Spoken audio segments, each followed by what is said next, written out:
Benchmade 928 Proxy, the flipper from Benchmade. Some of the key specs of this knife.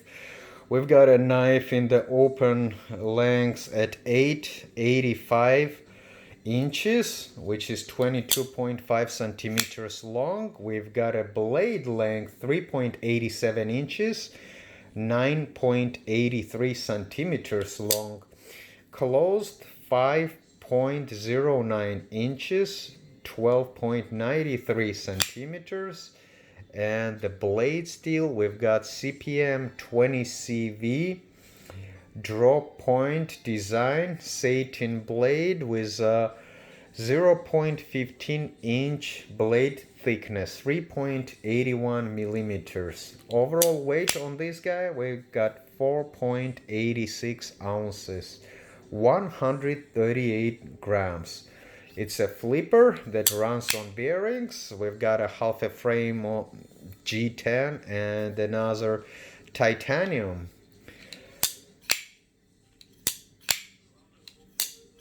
Pros, great flipping action, simple construction, simple design. We've got lock bar insert. Everything looks pretty good. It feels well like a well-built knife, just as you would expect from Benchmade. Practical, feels good in hand. Great ear goes, great materials. Cons. First weakness of this knife, I would say, the weakness I find is in the blade itself. Just look at the blade design. It's the double choil. I think this double choil here, and then after 0.25 inches have another 0.25 inch choil. That just, it seems like we're losing some premium blade steel real estate here. Why not just move this over here, Strider style?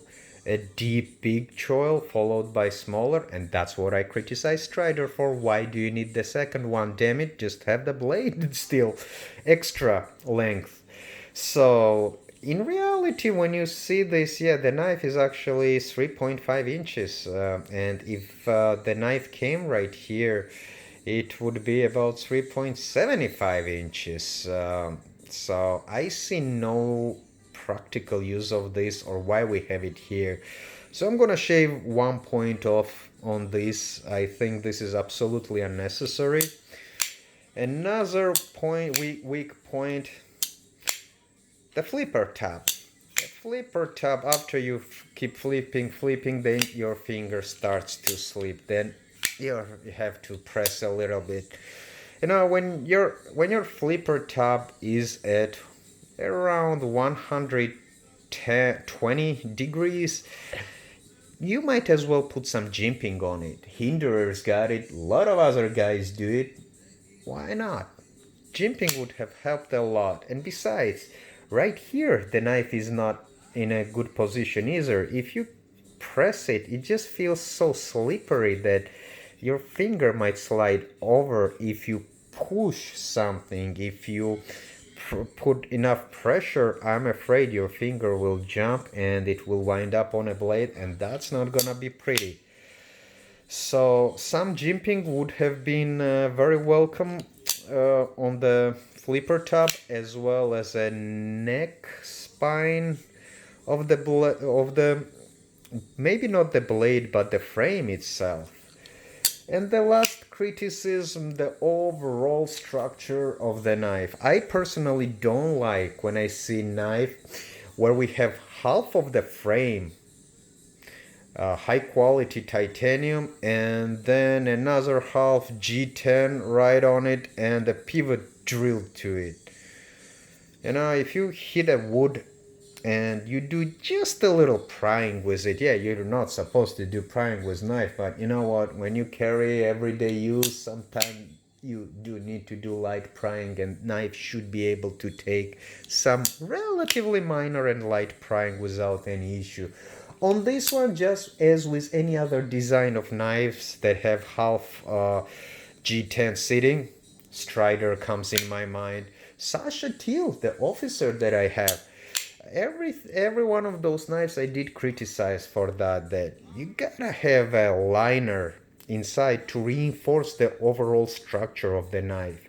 So just add another liner and then drill the put the G10 and drill the pivot into it. So you have at least during prying, or if you're cutting something and accidentally your hand turns and you put pressure on the left side, what is going to result if you EDC use this knife? I am sure maybe not within next month, but within few months, depending how hard you use, the blade's you're gonna feel blade play. It's gonna be very wobbly blade. So overall, it's a discontinued model, MSRP 360. I've seen this on eBay somewhere north of 200, low 300s, still available. I would say it's a good knife for a medium light and medium use EDC tasks. It's a great knife. I love Warren Osborne's designs and with Benchmade. And for Benchmade, the centerings, maybe not 100% perfect, but the blade does not touch. It's good. I mean, overall, it's a great quality and everything, but for 360 asking price MSRP, I expect the second left side of the knife to be a nice 2 thick slabs of titanium. When I pay over 200, my demands get very specific. Once I cross over the 300 mark, my demands will be very more than specific.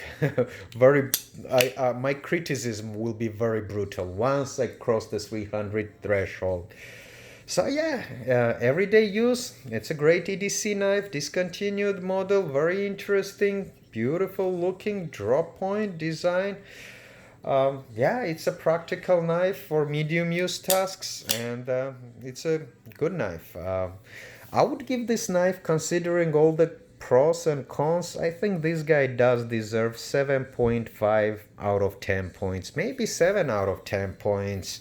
The structural issue, it's for me it's an issue, it's a problem. The flipper top, no jimping on flipper, slippery fingers, lost blade still. I'm gonna take 3 points off. 7 out of 10 I think is quite a decent for this knife.